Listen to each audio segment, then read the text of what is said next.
You're listening to Everyday Evidence, presented by the American Occupational Therapy Association, helping the occupational therapy practitioner apply evidence to practice.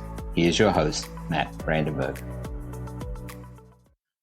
All right, on today's episode, we are joined by Dr. Lisa Jaegers. Lisa, thank you so much for being on the show. Hi, Matt. Thank you so much for the invitation. It's great to be here. Yes, this is an interview I've been really looking forward to. I was lucky enough to meet you while I was a student at Washington University in St. Louis. I did one of my fieldwork twos in one of your programs at St. Louis University, which we'll talk a little bit about today. But it's great to talk with you again, and I'm excited to cover some of what you've been up to.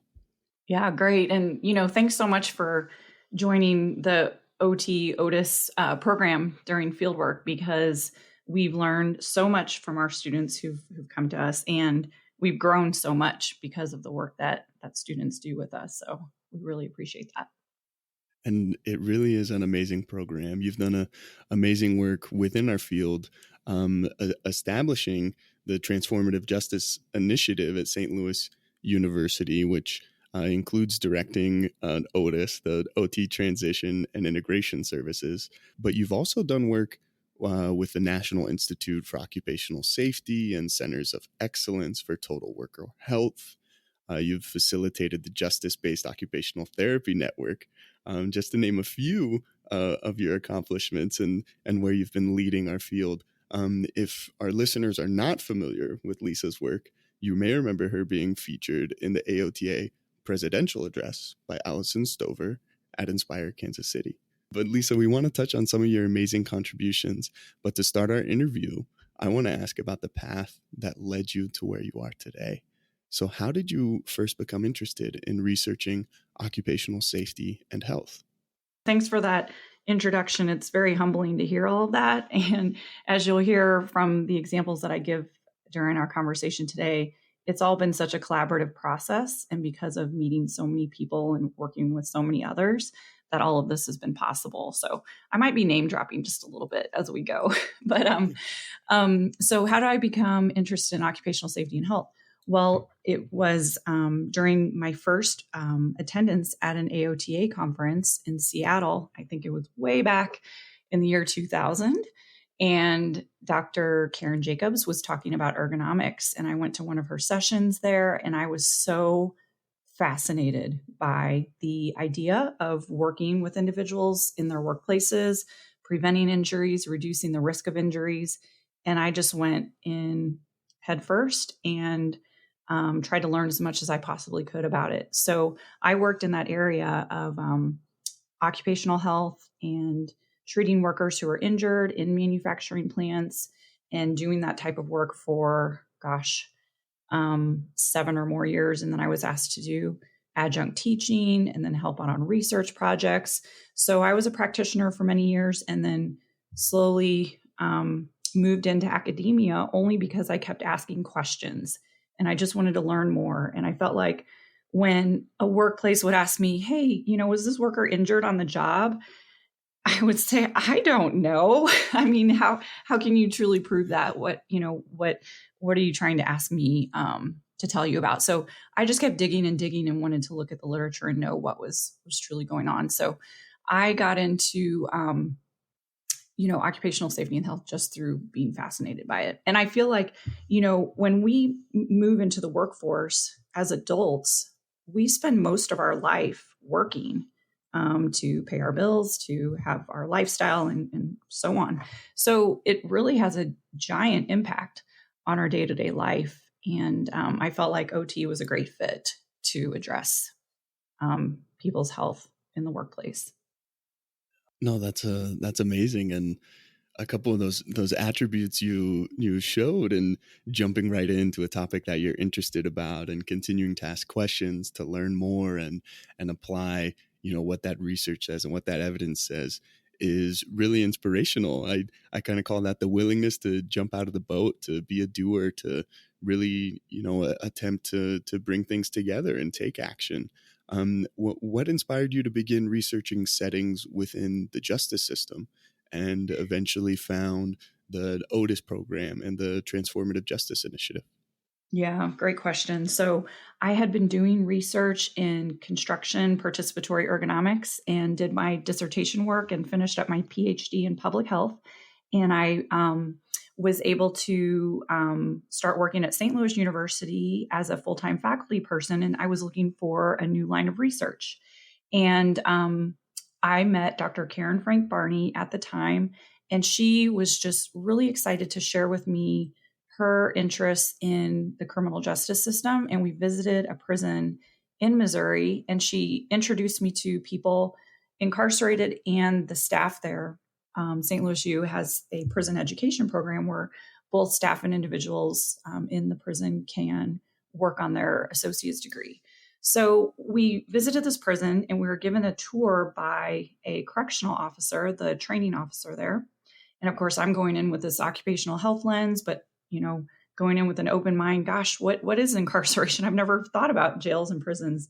Jails being short-term places of incarceration, prisons being long-term settings. And so we went through this tour, and I asked the officer, what is it like working in a prison? And he really dove in quickly and said, it's really tough work. And then I heard from the individuals in this Inside Out Alliance, and they talked about working on their education and how they have so much in common with their teenage kids at home, talking about homework and working on their skills for learning and eventually employment and what I consider reentry skills, reentering the community from incarceration. So all of this came about at the same time. And I thought, I want to know more. So went to the literature and found out, oh my gosh, there's like little to nothing in the literature about the effects of work on correctional officers. And of that, there were a few reports that showed that they have really high rates of depression, high rates of suicide ideation, high risk for mental health issues.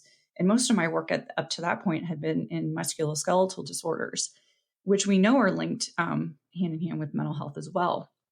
So, this was all really intriguing. And I started writing grants at that point to try to seek funding to do this work. So that launched me into the direction of this path.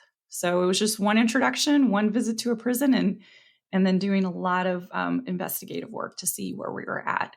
And it's basically, anytime you look into a research question or something that seems interesting, you go to the literature and find out what do we know and what do we not know. And so that's kind of what I'm working on, is like filling those gaps, because we really don't know much in terms of what is affecting the workers. That literature is definitely growing now. But now, what interventions are available? What are evidence-based? What actually work? And what should we get out there to the many, many, many people working in jails and prisons across the U.S.? And then similarly, what works with reentry? How do we facilitate occupations, the day-to-day things that people need and want and have to do?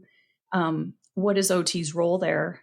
And how can we be partners and collaborators in filling the needs that aren't being met in the prison and jail systems as well? In general, criminal justice settings. So everything from, an altercation out on the street, a 911 call. This is called like the sequential intercept model through SAMHSA, the mental health agency. And you can look those sort of terms up. But, where does OT fit in this whole continuum of when people are affected by the criminal justice system, policing, courts, jail, prison, reentry, long-term probation or parole, and so on?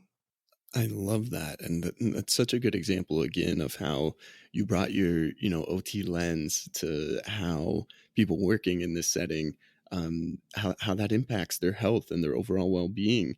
And, you said it yourself, you wanted to learn more, and then you consulted the literature and made a plan and took action. I think that's such a good blueprint for practitioners out there who have felt or experienced something similar, where they identify a need or see something with their OT lens that other people maybe didn't catch, and how you were able to grow something really impactful from that. I know it can be difficult to work with people experiencing incarceration, or people working, in prisons and in the jail system, as it's a highly protected setting. How were you able to partner with some of these institutions and really begin those projects? Yes. Oh my gosh. So it is quite the process. And just building that network and community could be one of the most important and key pieces of this entire puzzle. So Dr. Barney and I, we worked together. She already had sort of an advisory team of occupational therapy practitioners, OTAs, OTs, interested students, and so on. So we kind of tried to understand what are the needs there among the practitioners. And then we also reached out across our university, who is already doing this work. So we shouldn't, try to reinvent the wheel in any way, shape, or form. And I met colleagues in law, in criminology, criminal justice, social work, family and community medicine, and all of these areas. And for instance, I met medical practitioners working in the jail setting who were treating individuals there, and so on. So that was really important to build the team, learn from them, and then identify what's needed. We also then looked at how do you build out the pieces of the puzzle in terms of actually doing the work. So in terms of partnering with institutions, that was a full process in me starting up the research projects. So Matt, like you said earlier, I had a pilot project that was funded by the National Institute for Occupational Safety and Health through a Center of Excellence, the University of Iowa, and they were hugely helpful because they were trying to support new researchers starting up research.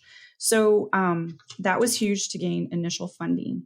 And then at the time, I was planning to partner with a prison, and that project actually did not work out, which we are always thinking on our feet in all areas of OT. And in this case, I needed to find a new research partner. So I reached out to that network that I'd been linked with, literally cold called jails as I needed to, but was linked with urban jails and rural jails. And so in that case, I went in and started with the workplace first. So I felt as though if I could gain rapport and show them that I'm truly interested and, really wanting to work with understanding the needs of the workers first, then perhaps I would be able to gain some traction and then work on building out this OT reentry program as well. So that's how it went. And I did a needs assessment with the City of St. Louis Jail and learned so much about the needs of workers. And I'll tell you, we did like a 13-page survey with them and focus groups. It was a whole participatory process. We had a team who guided the process, who helped us to design the questions on the focus groups and so on. And I don't know if you've ever had to ask people to fill out a survey, but it's usually kind of difficult. Who wants to sit and fill out a 13-page survey, right? And I would have to go pre-shift, 4 a.m., 5 a.m., and then meet people after shift to collect their surveys. And they would come to me with their envelope and their survey, and they would say, "Oh my God, thank you so much for asking me these questions." And it was questions about, how do you feel at work? Kind of the climate of the workplace. What is their health? How are they feeling? What kind of solutions do they think they need in their workplace to feel better on a daily basis? So we took that, and that was kind of the launching point. So I literally met almost every employee in the jails that we served. And so, like I mentioned before, Dr. Barney and I were working on building out the OTTIS program. I said, let's wait and see how this research goes. And then why don't we build out the program in the meantime with our advisory team? And then we'll pitch the program. So we did. We met with the commissioner of the jail. We presented the findings from my research, and then we pitched the program. And we said, we don't think that the workplace health is existing in a silo aside from the needs of people held in your jails. We think this is tied together. So if we we improve the services and address the needs of people held in those jails, perhaps it could also help the needs of the people working there. So that's always kind of been the crux of the Transformative Justice Initiative, is how are we looking at the system as a whole? Because we can't look at only the needs of workers or only the needs of people incarcerated, because they're all together in the space and coexisting in those spaces. So how do we partner? We pitched the program and everybody loved it. The jail was like, oh my gosh, it sounds like OT is the greatest thing. We have to have this. So when you find funding, you come back and you're more than welcome to do your program. So we're like, okay, this is great news, right?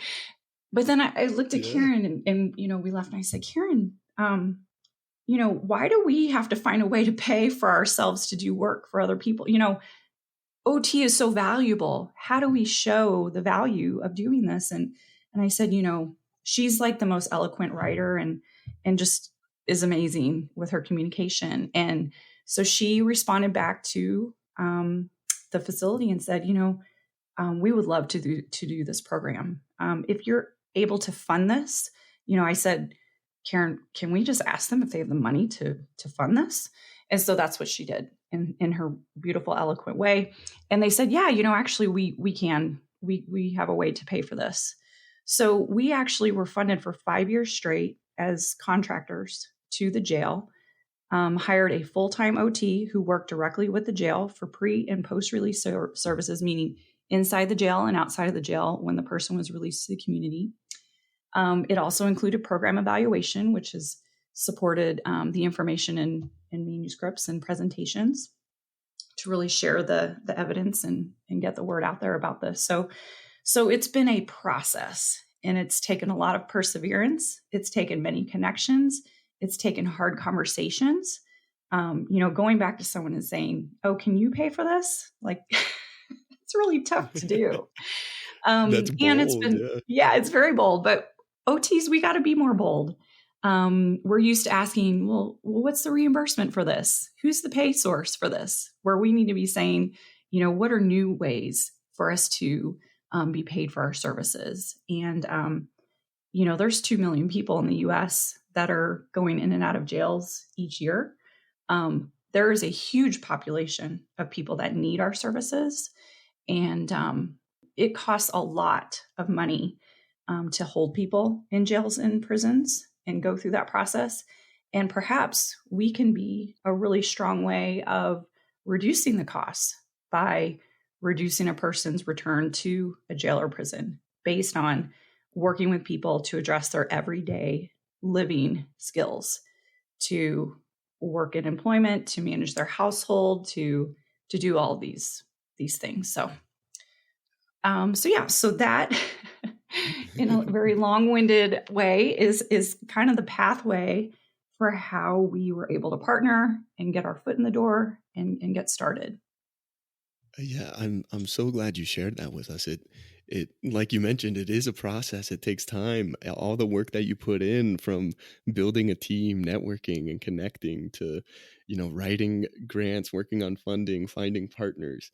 And what I think most importantly is demonstrating OT's unique value with each of those connections and each of those partnerships. It's such a great illustration of how practitioners can do that and really make an impact. And so you get your foot in the door, you make these partnerships, and you're ready to implement the program.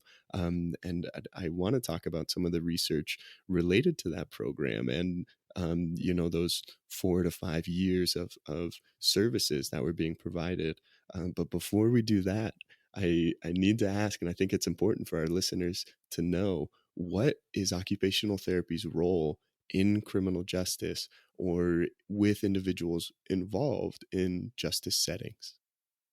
Yeah, that's really great, because we have to be able to articulate how are we distinct from the other professionals, the case managers, the social workers, and other really important parts of the team working with individuals.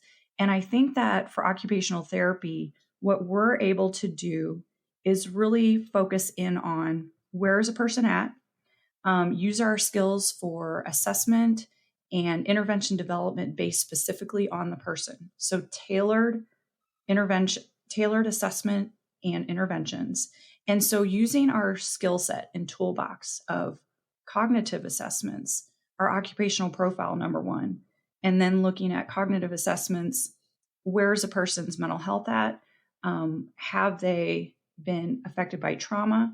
What is their level of perhaps depression or co-occurring disorders? Do they have a history of substance misuse, perhaps? And try to put all of these pieces of the puzzle together. And what I'm learning is we went into this where OTs, we can be generalists and we can work with anyone. And I'm wondering if some of our niche areas might be working specifically with people who might have a cognitive challenge, someone who had a traumatic brain injury, someone who had a stroke, someone who's aging in place with dementia, where we can bring in our solid OT skills for everyday living and be that person, not currently on the team of practitioners, of criminologists, criminal justice professionals who truly understand how does a person's cognitive challenges play into perhaps their resistance to follow the rules in a jail or prison, perhaps their attention challenges, processing challenges, communication challenges, and so on. So what OT does is we really try to understand where is a person at and what occupations, what day-to-day things do they need support in or help or guidance, facilitation in to prepare themselves for independent community living as much as possible, or modified independence in the community. And so we're looking at a person's ability to attain, maintain housing. And that is so much more than a phone number to a housing agency. That is walking with the person, linking them directly, helping them to know exactly who to call, or making those connections first. So the person who's been turned down so many times, who doesn't trust any agencies, so we can make those warm linkages and facilitate that process. Help that person to understand how to talk about their record of incarceration to employers, how to manage their medication, how to build new social relationships with others or rekindle old relationships. And the list goes on and on. So if you go through the OT practice framework and you look at all of the areas of occupation, we're looking at all these areas and we're looking at it from a lens of where does this person need assistance, or what would they like to work towards to gain their independence in the community again. So it's very person-centered and then driven by what their interests are. I love that. That's such a wonderful example of bringing the OT lens and this holistic approach to person-centered care within this setting. I'm really looking forward to asking about the process evaluation of the OTTIS program and some of what you presented at a scientific research panel from Inspire. We'll get back to our interview right after this quick message. You all know we really try to make research more consumable and applicable on everyday evidence. But did you know that just 1 minute of your time could help us to improve the show, improve the resources the American Occupational Therapy Association provides for practitioners, and improve the application of evidence to practice within our whole field? Please take our 1-minute survey. It's only 3 questions, and you can find the link in this and every episode's description, and support the AOTA in continued efforts to improve our podcasts and to improve the translation of research to practice. Now back to the interview. And I'd love to dive into the evidence kind of surrounding the development of this program and how you were able to really design and implement the OT process within this setting. How would you describe the impact that incarceration has on an individual, especially in some of these performance areas that you listed? OT can really have a big impact in. Yeah, so we know that there's like social determinants of incarceration, and they follow social determinants of health, where a person who's been incarcerated or is at higher risk for incarceration, they are going to have challenges with housing, transportation, employment, healthcare, um, issues with the law and social relationships, money, banking, you name it. So that record of incarceration really lives with them, especially when they're on probation or parole. We have more people on probation or parole in the U.S. than people held in jails and prisons. So that can be a really huge challenge. In terms of the impact that we've seen with the OTTIS program, and that is where in the latest process eval that's not yet published, that one of our doctoral students who came to OTTIS from University of South Dakota, Katie Foster, she spent her doctoral capstone looking at our information and going through our in a retrospective analysis, looking through our logs and so on. And she found that the individuals who went through OTTIS were able to gain employment and sustain employment. They maintained housing and they stayed free of arrest. And so this was a cohort of 19 individuals who all had cognitive challenges. And so we're directly addressing those social determinants. And we're finding that these are really positive results. So in terms of evidence, so that's impact. When we look at the process evaluation, so to what extent were we able to carry out the program as we intended? That goes back to our first paper published in AJOT in 2020, looking at the process eval of the jail study. And we don't paint this really pretty picture of how easy it was. We talk about the challenges of literally getting into the jail. You know, we've gone through all this training, we've built these relationships, but sometimes when we got to the door of the facility, they'd say, "Who are you?" You know, even though we had city badges and full clearance and you know, the permission of the commissioner to be there. So sometimes on a day-to-day basis, it was starting from scratch. And that was Dr. Brittany Connors who helped with that initial startup, and many others, Claire Dahlman, Serena Blank, Christine Hayes Picker, and more. So the process evaluation is hugely important. And if anyone's going into trying to start up their own program, I would start there. Start with Jaime Munoz paper. It was in the earlier 2000s. Look at our jail study.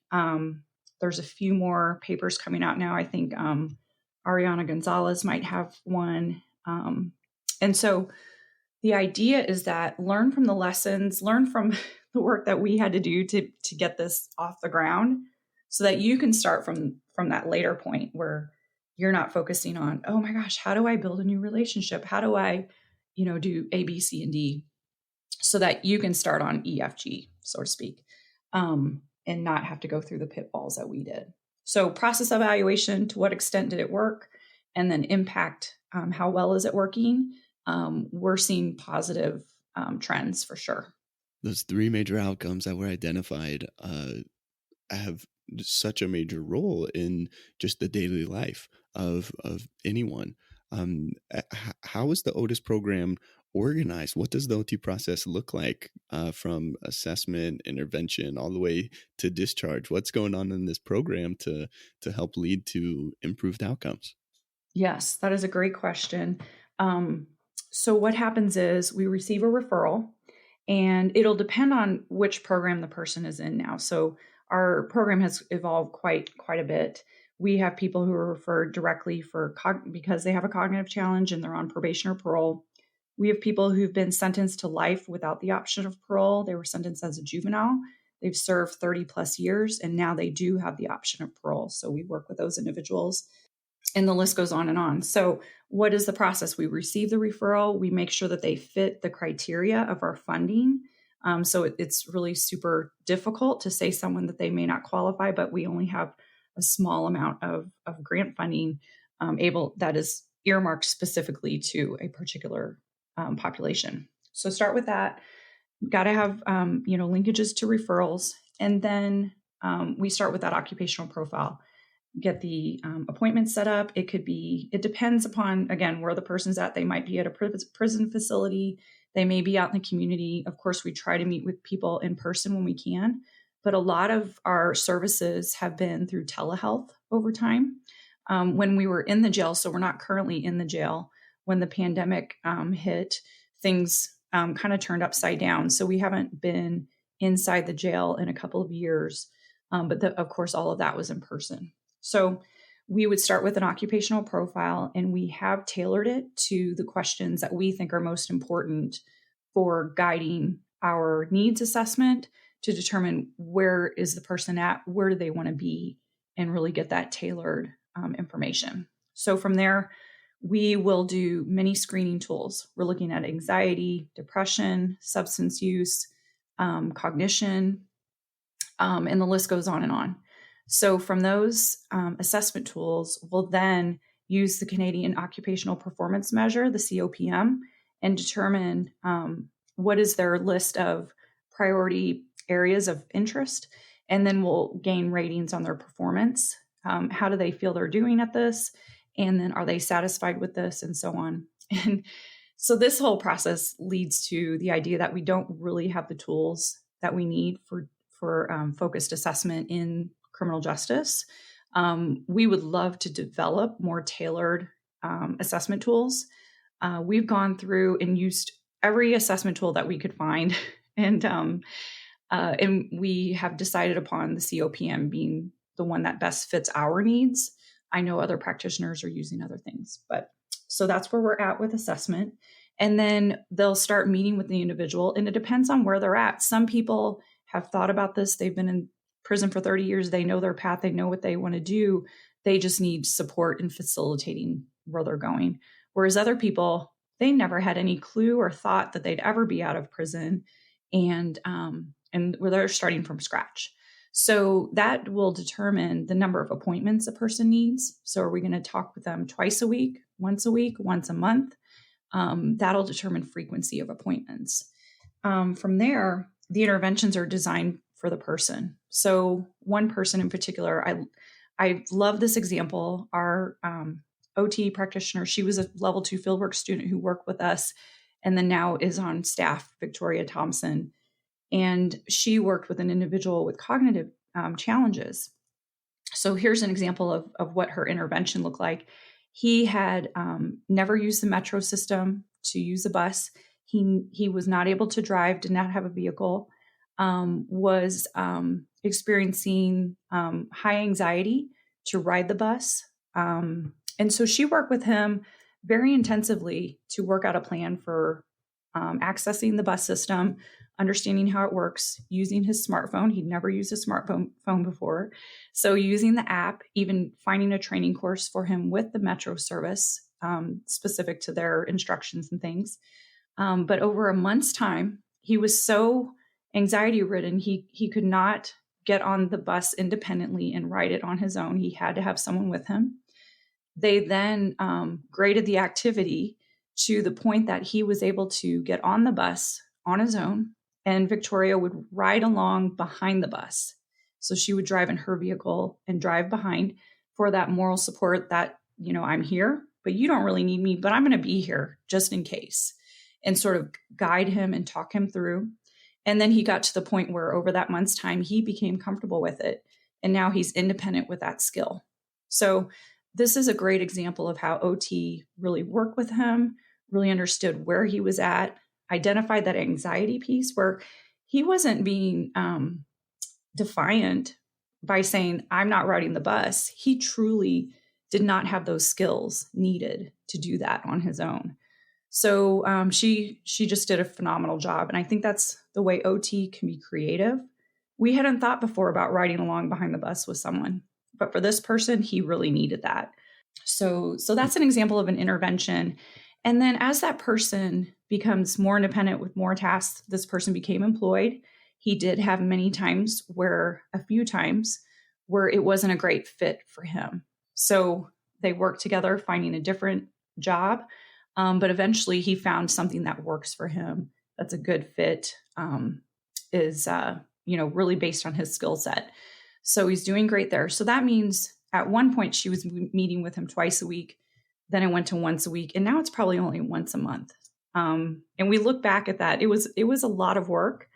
And I think that's what people need to understand, where just having one handout, one visit a week, you may not see much progress. And so you may have to intensify the type of intervention, what's going on, the type of communication, and really problem solve through it. So for this person, he'd never used a smartphone before. I mean, that's a huge skill in itself, is to become familiar with all the apps and, how to use that. So it was really great. And then over time, that individual, Absolutely. yeah. So if it leads to graduation, it can be about a year's time where that person is like, you know what, I'm good. Or some people, they want to stay with us for life. We're like, we're fine. We're always here, but you're doing phenomenal. You can do this on your own. So it just depends. That's such a wonderful example of person-centered care, and really highlights some of the unique lived experiences that people who have experienced incarceration go through. Like you mentioned with the smartphone, someone may have been incarcerated when smartphones were invented, and it's just a totally new technology. And it kind of touches on occupational deprivation. Can you define that term for us, and kind of the influence that it has on individual and community health? Yes, absolutely. So occupational deprivation is where a person is denied the opportunity and resources to participate in occupation. So if you think about a prison setting, that person is typically not allowed to, call their family anytime they want, leave the facility, obviously, decorate their room, have the ability to do any type of employment or work that they want to do. They are not able to access the things that they might be interested in, and so on. So it can really strip that person of the sensory, environmental, social, and things, that those aspects of life that we need to be well and whole. It's a part of the concepts around occupational justice, where we recognize the occupational rights to participation in everyday occupations. And I'm actually reading this. This is in the OT Practice Framework 2020, and cited to Nielsen and Townsend 2010. But we recognize that people have these rights. And so regardless of who they are, they should be able to participate in the things that they need and want and have to do. One other concept that I think is so important, and when I talk to different audiences about this, I let OT practitioners know that while you may not be interested in criminal justice, you will come across someone who's affected by the criminal justice system, because it's something like 1 in 7 people in the US has a record of incarceration in some way, shape, or form. So if you're working in a hand clinic, you're working in long-term care, you're working in pediatrics, that child's parent may have a record of incarceration. That child may be at risk for incarceration because of the environment in which they're living, the history that they've had, and so on. So we really need to be aware of it, because what I would love to see OT practitioners doing as well is get into the prevention phase of all of this work. And that is, if you're working with babies in the NICU, if you're working with a preschooler, and they're showing signs of behavior that's not fitting the norm, they might be at higher risk for getting into this pathway, so to speak. I'm using the word pathway rather than pipeline. It was suggested by Arame and Barizadeh. And we're thinking about ways to intervene and reduce risk of juvenile detention, going to the principal's office and then juvenile detention and so on and so forth, because that does lead to jail time over time. It leads to prison time. So where can OTs sort of be that advocate and reduce the child's risk? Maybe we're working in long-term care and we're seeing that a person in that long-term care setting has an adult child who's taking advantage of them. How are we advocating for those individuals as well? So we need to think about how is a person affected in all these cases. But yes, going back to your question about occupational deprivation, We think about how it's such a stark difference if you're held in a jail or prison for any length of time. How do you acclimate to the community? And a lot of places call it rehabilitation, where, okay, you've been in this jail or prison and now you're going to go back to the community and you've been rehabilitated. You're all better now. But in many cases, a person has lived in a situation where perhaps they never had the opportunity to see or model or learn from someone in their family or friends to maintain their household, or to consider a calendar, or have a bank account, or have stable employment, and all these things. So not only are they deprived of just everyday things in the prison setting, but maybe they've never had the learning to do the things that are typical in the community. And so when I started talking about people, working in any type of setting, we need to consider both occupations that are sanctioned, that our cultures, our communities say, oh yeah, that's cool, that's fine that you're doing those things. We also need to think about non-sanctioned occupations. And Nikki Kepik out of Dalhousie has written on this one article in particular in the Journal of Occupational Science. It's really great. And it's talking about occupations framed as unhealthy, illegal, and deviant. Because if we can pick up on those things and just be more comfortable talking about them with our clients, with individuals that we're working with, we could be a whole lot further along in this advocacy work and just identifying the needs of people in their everyday occupations so that they can, again, reduce their risk for incarceration. Absolutely. That's a great illustration of some of the occupations and skill sets that are, addressed through interventions within your program. And you mentioned some of the results you've found in increased employment, increased independence, and a decreased reentry into the justice system. What other results did you find through participation in OTTIS? Yeah, well, we found that there's many barriers and facilitators to doing this work. The things that we learn from it are that referral sources are enormous. We need to educate those people who will be referring to us so they understand that when they have a person who isn't able to navigate the bus system, or keeps losing their job many times, or is dealing with this mental health challenge, substance use challenge, and their day-to-day needs, they're just not functioning. Maybe they can't put a pin on it, but they just know, oh, I need an OT for this. That's what we need. We need people to say that's, I need to refer to an OT. So that's huge. We also need to be match ourselves with clients who are at that stage of change where they're ready to engage. So when we worked in the jail setting, there were 2,000 people in the facility, and we were only able to work with 10 people at a time. We had limited, staffing, limited resources. And so we really had to make sure that we were focused on people who are at that stage of change, ready, motivated to participate. Ideally, we would have reentry services for everyone. Facilities are coming on to that. Since we started doing this work in 2015, things have come a long way. There's huge national initiatives for reentry. So it's coming along, but we really had to ensure that clients would be engaged, that they weren't just using us as time to get out of their cell, So that was huge. And like I mentioned, community partners, this team approach is so, so important.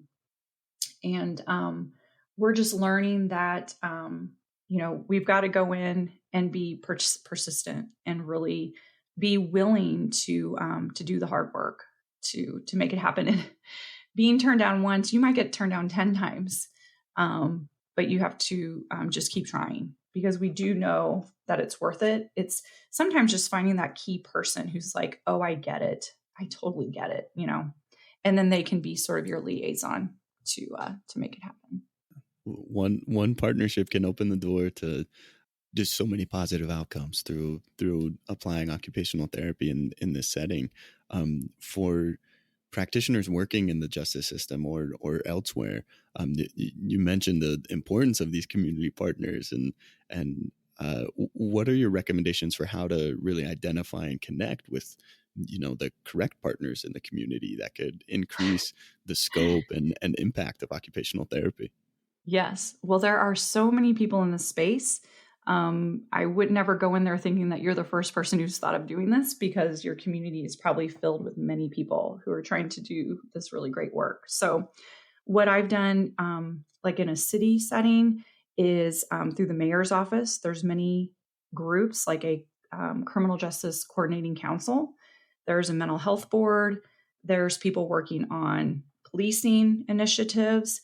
You name it, wherever you'd want to enter the system. Like I mentioned, that sequential intercepts model. If you want to be going on calls with police officers to help divert individuals to mental health care rather than being arrested, there's a place for you. And there is a board, there's a team of people working on that. It's asking around, it's calling your mayor's office or whatever community, offices, and then just Googling it in your local communities. In the St. Louis community, there's a wonderful organization called Star Reentry. So it's the St. Louis Alliance for Reentry. And this is supported by community agencies. The Missouri Probation and Parole group is also a big part of it. And so they typically have monthly meetings or quarterly meetings, and you just go there and network. And then each year they have a summit, and all of the information is related to reentry. And some of the topics this last year were on human trafficking. I spoke briefly about trauma in the past. I've spoken about workplace health, because people doing this work, we are at such high risk for burnout. It's high stress. You've got to be thinking on your feet. And it's a huge burden as well to consider someone who is having a hard time finding housing. Like, what are we going to do? This person doesn't have a place to go tonight. It's really stressful and straining on someone. So those are some examples. And then also, so if you want to be in the prison system, consider who are your linkages at the state level for prisons. Typically they're at the state level. If you're looking at federal level, what are the agencies at federal levels? So it just really depends on what your interest area is. Do your research.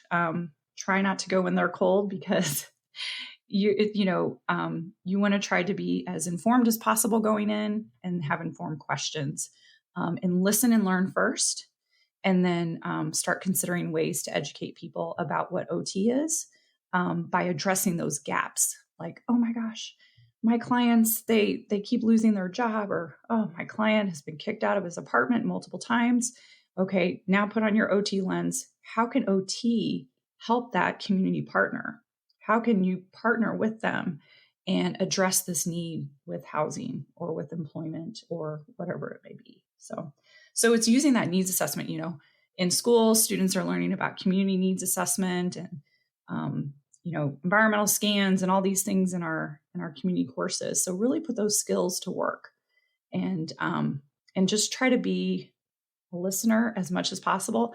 And if anyone would ever need help, I've had many people reach out to me like, hey, I'm trying to pitch this program to my local jail. And we just talk it through. I'm happy to meet with people. We talk it through. I've had people develop PowerPoints, and they'll show me, what do you think? And I'll help them tweak it, and just give them pointers, because it is a lot about kind of, pitching a business, kind of pitching your business plan, and doing it in a tailored way as well. Those are such wonderful examples and recommendations and ways that practitioners can be creative to demonstrate OT's value and role within the setting. I think incarceration is, a big problem within our country, and there's so many effects and outcomes that it has in someone's life. You shared a couple examples or lived experiences of clients who have worked with the program and achieved positive outcomes. Are there any more stories or examples that you'd like to share with us today? Sure. Yeah. Gosh, we've had individuals who were, thinking that they were never going to be released from prison.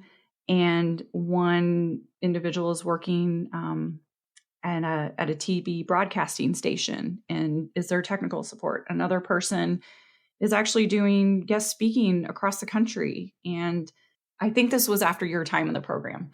I was thinking of you and the work that you did as well, which was great. We had one client who started their own dog walking business, and it was very entrepreneurial. And we just loved it because the fieldwork student, and he created flyers. They, looked at ways that they could market this business, and it was great. And he was able to launch that business, started his own Instagram page, to market it and stuff. So, it's being creative and just, I think that's the fun part of it is, and then to see the clients succeeding. And we use that word succeed, but, it's really living out. I mean, they are dreaming of what they can do before they're released, and they are truly carrying out, what they've dreamt of. So it's quite inspiring. And then the other thing is we try to do this graduation ceremony. We used to call it a bridging ceremony. Now it just always was called graduation. But we recognize those individuals who stayed in the program, who persevered, who maintained their community living, and they come in and they give their little speeches. And there is not a dry eye in the house because they talk about how OT changed their life. They talk about OTTIS, they talk about their OT, their practitioner who worked with them. And we're not giving them prompts. Like, we're not saying, oh, and you've got to cite, OTTIS when you get up and talk. We're not saying anything to them. They are naturally just like, oh my gosh, and Christine changed my life. We have one individual who literally runs a soda cream shop and was featured in the newspaper, just doing phenomenal work. And, it's just great. So I hope those are a few good examples of stories, but I'm just smiling here thinking about, wow, like it seems so hard in the day-to-day, the day-to-day grind, like, oh my gosh, I couldn't get this appointment set. This has been so hard. The person's no showing to their appointments. This employer fell through, there's so many challenges and day-to-day barriers. But then you go to these graduation ceremonies and you see the culmination of everything that has come together over the course of a year or 2 years or 3 years, from that person being in the prison setting, that person being released, that person working with their practitioner for a full year. And then, and how it looks, their family, their friends are there. They are just beaming and smiling and just so thankful. So it truly makes it worth it.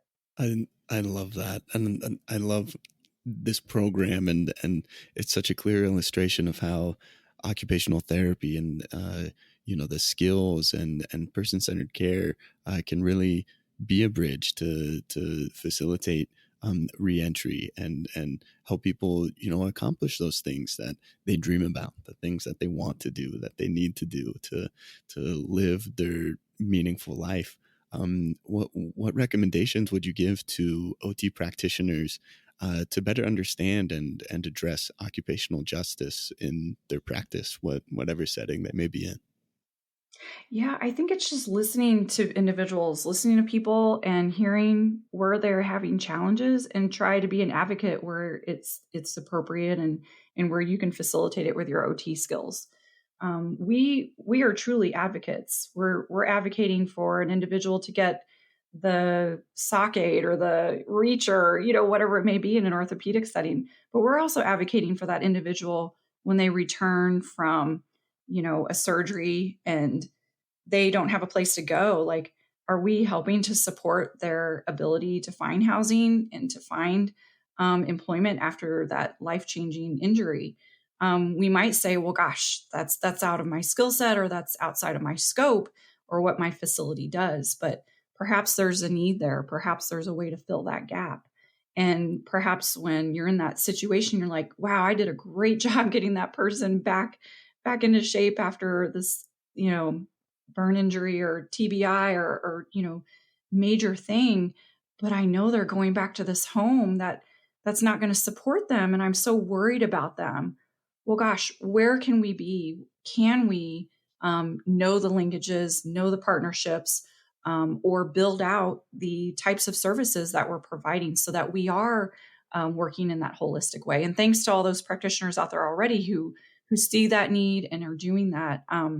In particular, I had a request from a past student who Her level 2 fieldwork A was in an acute care setting. And oftentimes they would have people coming in with handcuffed to the bed, and a correctional officer with them while they were receiving care. And for some of those practitioners, it was very daunting and caused a lot of stress and anxiety because that person just didn't feel comfortable. Like, oh my gosh, why is this person coming in handcuffs? Am I going to get hurt? What are the implications of this? What might happen? So we've even thought about ways to just educate the general practitioners on, okay, this correctional officer is there for your support. Please ask them what you're allowed to do or not. If that person will not allow the handcuffs to come off, there's a reason, because that officer might get fired if he allows those handcuffs to come off. So it might be working with that jail that's sending patients over so that you kind of understand, where are we at? What are we allowed to do? Can we negotiate? Can we advocate for that client to have the handcuffs taken off for 15 minutes while we do some arm exercises? The list goes on in terms of occupational justice and related to criminal justice and how we can be advocates. And like I mentioned earlier, prevention, reduction of incarceration, and then working with people reentering. There's so many applications of this work and this research, and you're such a wonderful example of practicing at the top of your license, of being evidence-based, of doing your own research, of establishing programs and interventions that are backed by evidence, and conducting your own research and creating your own evidence on the effectiveness of occupational therapy and these programs to share with the community and to share at even higher levels. So thank you for that, Lisa. And I want to ask, what additional resources would you recommend to our listeners who want to learn more about the topics we've discussed today? Yes, absolutely. Well, to tie into that, so much of the work that I've done, like I started out with saying, is because of the fieldwork students, the doctoral students, the people who are so passionate about this, who just really want to contribute to this area. So I appreciate that so much. And for instance, last January, I had 3 doctoral students, 2 working remotely, 1 who came on site, and each of them has a publication to publish, a manuscript to publish from their work. So I am willing to work with doctoral students who are very capable of staying on task and working really hard. Those projects, they worked up until their last minute of their hours on their capstones, and they have stellar projects to show from it. At the same time, many of their student colleagues had been done weeks before, but they didn't have a publishable manuscript and didn't have that evidence to share after that. So I am always open to working with more students, and do have opportunities to actually start up new programs with a Department of Corrections who's really motivated about that topic of cognitive disabilities. So I am seeking level 2 students who might be interested in that, or doctoral students. So they can always reach out to me. I have a link tree with a bunch of links, and it's DRL Jaegers, JAEGERS. So if you just go to Linktree DRL Jaegers, you can find all my links and social media stuff and publication links. And then for networking with people who are in OT, interested in justice-based practice, or occupational justice generally, we have the Justice-Based OT Network.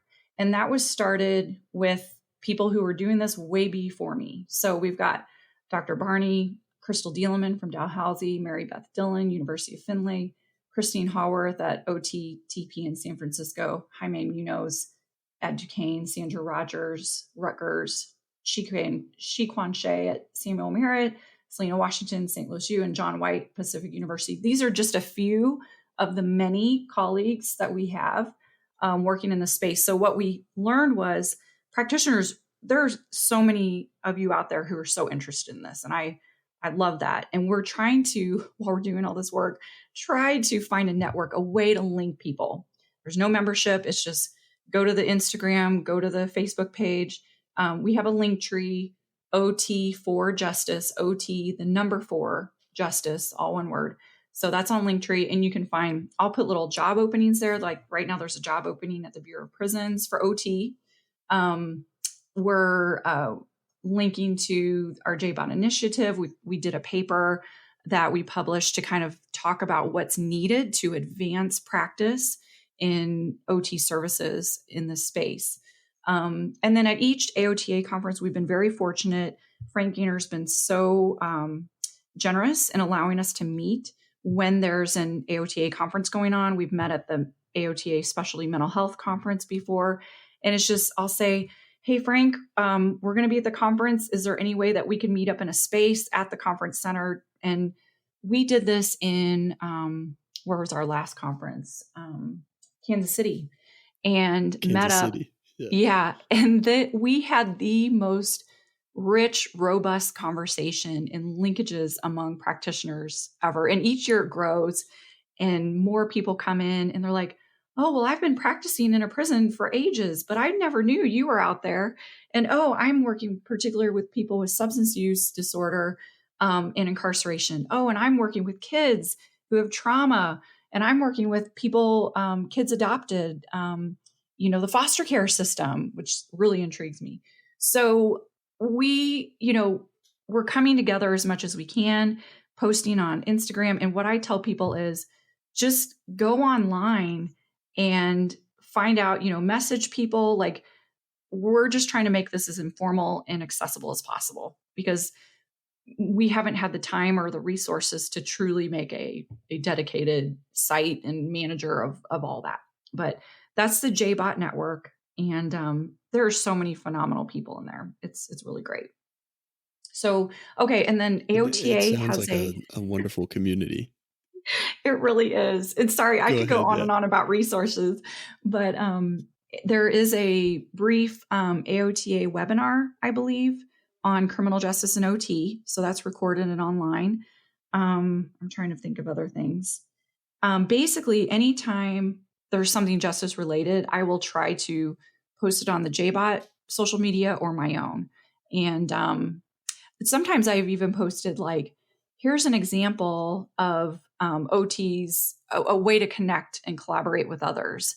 And I'll post the event, like that Star Reentry event. And I'll say, maybe try to do this in your community just to inspire people so you can see what can be done. Or I'll post, here's a job opening. It doesn't say OT on it, but man, it sure sounds like OT could do this. So that could be a way to get your foot in the door where people might not know what OT is, but man, if they have an OT on their staff who fits, this job description, who can do these things, we can kind of get into facilities that way as well. So I'm happy to answer questions from people. If I haven't responded back, be persistent. It's a good way to get on my radar. And I am really just happy to help because I want this to live and grow on its own.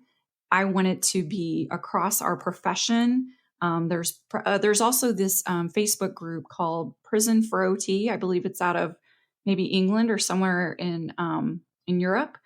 There are people doing phenomenal work overseas, Canada, and so on. So there's a network out there. It's just, it's a matter of finding it.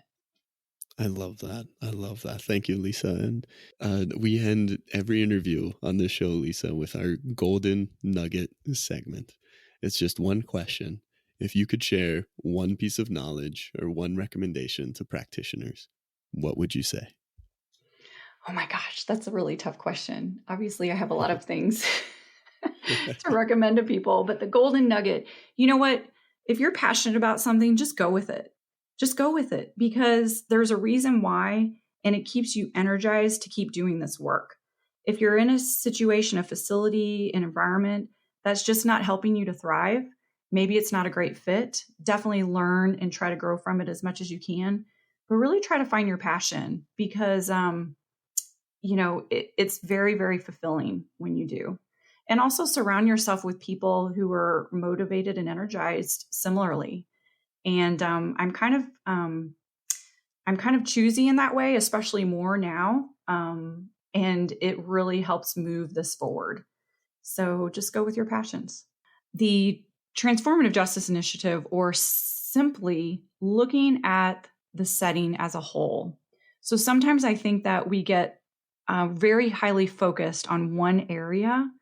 But if you think about a typical workplace, you've got Perhaps it's a manufacturing plant. And just so you know, in no way, shape, or form am I trying to say that a prison or a jail is like trying to manufacture things from people and so on and treat them as non-human. Okay.